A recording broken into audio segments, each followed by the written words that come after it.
Здраво и добро дојдовте во уште едно видео каде што ќе збориме всушност за физиологијата на растење на микроорганизмите. Сега малце да како повторување, значи кога имаме еден микроорганизам, некој генетски материјал, тој кога се дели, значи генетскиот материјал се редистрибуира во двете клетки. Така вака и со тек на време тие ќе се одвојат и двете имаат копија од генетскиот материјал. Значи тоа е една фаза на делење клетката. Сега интересно, кога ќе се подели, да речеме ако имаме една голема клетка толкава, кога ќе поделиш на две, всушност добиваш две помали клетки. Така е, сега тие две помали клетки кои ќе пораснат да бидат такви поголеми, и они тогашка се делат на две и стигнуваме назад нова се враќаме и повторно си кружи процесот. Односно, има една, значи не е исто кога ќе се поделат дека ќе се зголеми масата. Значи има разлика во зголемување на масата, значи во зголемување на масата на клетките и во делба на клетките. Ајде да го видиме тоа со пример. Значи ќе почнеме со една клетка. Значи почнуваме со една клетка. И сега, ќе ги цртам со сина боја кога се мали, а со портокалова кога ќе се пораснат, такви поголеми клетки спремни за делба. Значи почнуваме со една клетка која преминува во, поголема станува. И сега која е поголема, ќе се подели на две клетки. Така на две мали. Потоа тие две мали ќе пораснат да бидат две големи. И потоа ќе се поделат на 4 мали. Така.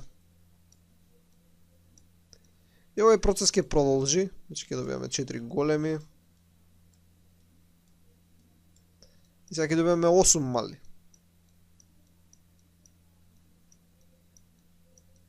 И така натаму, и така натаму. Така. И сега тука сретнуваме всушност два трендови, наречени генерацијско време и време на дуплирање.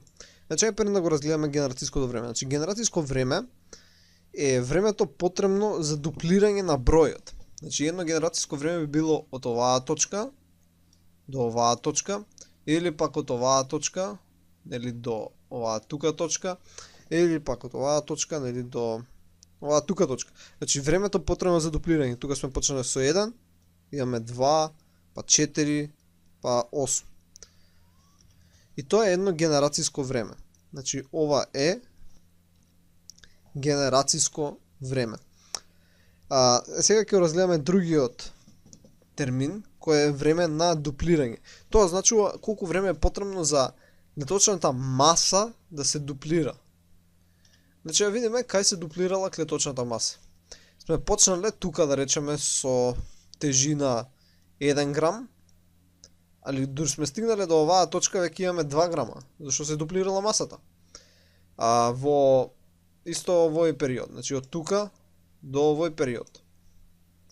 Значи тоа е едно дуплирање на маса. Сега можеш да кажеш дека масата, бидејќи масата всушност останува иста во овој предел. Значи од овој период до овој период масата останува иста. Да, сме добили од две големи клетки, 4 мали, ама не се променила масата, значи материјалот е уште ист, така да ако од тој период останува иста, точка промената всушност се јавува од едно портокалово до друго портокалово. Значи не е преку сино па портокалово, вака некако останува збунувачки. Да ги избришеме вие генерацијското време, се надевам дека тоа го разбравте. Значи генерацијско време е, например, у цртежов од едно сино од друго сино, времето се дуплира. Ама да ги отстранеме тие, за да можеме другите да ги ставиме. Сега, како што спомна, време на дупликација е времето потребно да се дуплицира масата. Значи, од оваа точка до оваа точка. Од оваа точка до оваа точка. Така, се зголемува масата. Тука да речеме имаме 1 грам, тука имаме 2 грама.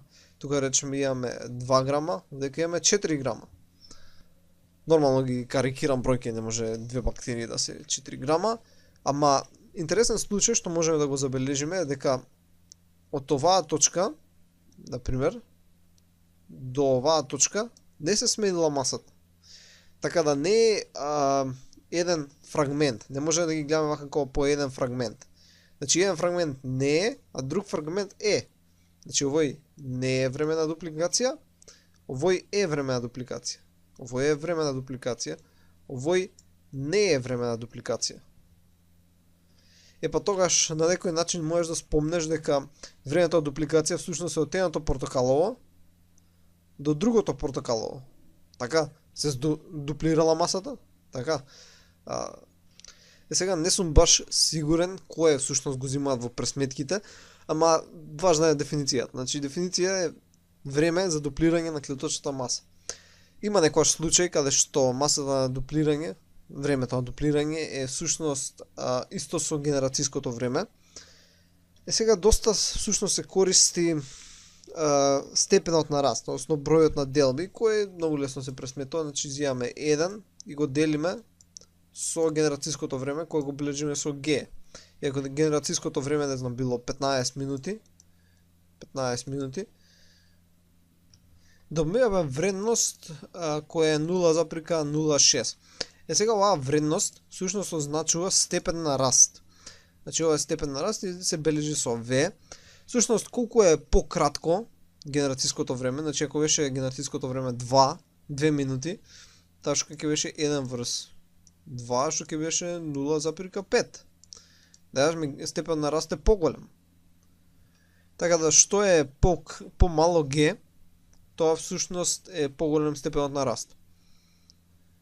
Сега да видиме всушност колку брзо се развива колку брзо се размножуваат на некој начин бактериите. Као што спомнавме, они се размножуваат 2 на n, што е експоненцијален раст. Значи ако имавме крива, че имаме еден график, на почеток тоа бидело споро, после ќе кон бесконечност. И експоненцијалниот раст секогаш го победува константниот раст. Да речеме, можеш да имаш раст каде што секоја секунда, не знам, ќе се зголемува за 30, или да имаш раст каде што секој пат ќе се зголемува за некоја вредност n плюс 0,001 од минатиот пат. Секогаш ќе победи експоненцијалниот раст. Бидејќи секогаш се зголемува за повеќе и повеќе во дадена точка. Да речеме, ако ова беше константниот раст, сега ќе го направам со црвена линија, че ова е константен раст. Ова да речеме ако е t, ова е величина некоја, во дадена точка ќе го помине, значи веќе ќе расте повеќе. Експоненцијалниот раст секогаш победува. Сега бидејќи има ваква логаритмиска функција експоненцијално расте, да видиме некои само примери за да видиме колку е тоа всушност неверојатно, колку брзо се зголемуваат бројки. Значи ако почнеме од 1, идеме на 2, па имаме 4, па имаме 8, па имаме 16, 32, 64, 128, 256, 512, 1024 и така натаму. И после 20 генерации, значи 2 на 20, стигнуваме до број кој е всушност 1.048.576. Значи за 20 генерации. И ова едноставно во наредната генерација, значи 21-та, ова ќе стане 2 милиона, па ќе стане 4 милиона и така натаму. Има многу една интересна како загадка, некојаш некој може да го прашта. Например, имаме едно езеро, значи имаме едно езеро, и на тоа езеро си има некои цвеќиња кои растат, така да речеме, има некој цвеќе кое расте, и секој ден се дуплира бројот. Например, на 60-тиот ден го пораснало цело езеро, така? Цело езеро го имаме тоа цвеќе. На 60-тиот ден. На кој ден било пола езеро? Сега некој може да каже на 30-тиот ден, ама всушност било на 59-тиот ден. Значи на 59-тиот ден било до пола езеро и на 60-тиот ден било цело езеро. Со ова сакам само да илустрирам колку всушност е неверојатно тоа 2 на n, колку брзо расте и расте. Имаше еден пример дека ако би можела ешерихија коли да се размножува на секаква средина, да ги употребува сите хемиски ресурси, за 24 часа ќе ја покрие целата планета Значи, целата планета ќе ја покрие со околу 2 метра материјал. Значи, имаш 2 метра материјал околу целата планета од Ешерихија коли за еден ден. И сега тоа е интересното, ама кога ќе размислиш дека во наредните 15 минути од тој ден ќе биде повторно целата планета само 4 метра. Па наредниот ден, наредните 15 минути ќе биде 8 метра, па ќе биде 16 метра.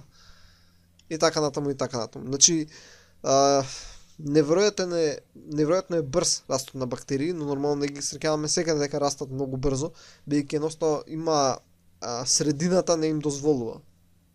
Ама ако се најдат во поволни услови, например внатре во некој организам, како некое заболување, затоа толку брзо прогредира. Значи почнеш со една мала кашлица и јутре веќе си болен.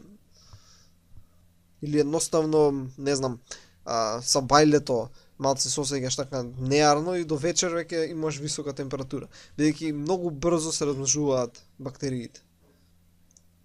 Добро, тоа беше се за ова видео. Во наредното видео ќе разгледаме баш кои се фазите на раст и дека не иде тоа до бескрај. Си изумираат, особено во некој стационарен систем, некоја култура, например, да ги одгледуваш во некој стационарен систем, во некоја тегла или нешто, да ставиш бактериите и нема да почне да растат надвор од теглата, нормално. Значи тоа беше се за ова видео. Требаше да запамтите што е генерацијско време и време на дуплирање и дека всушност растат експоненцијално. Ќе се видиме во наредното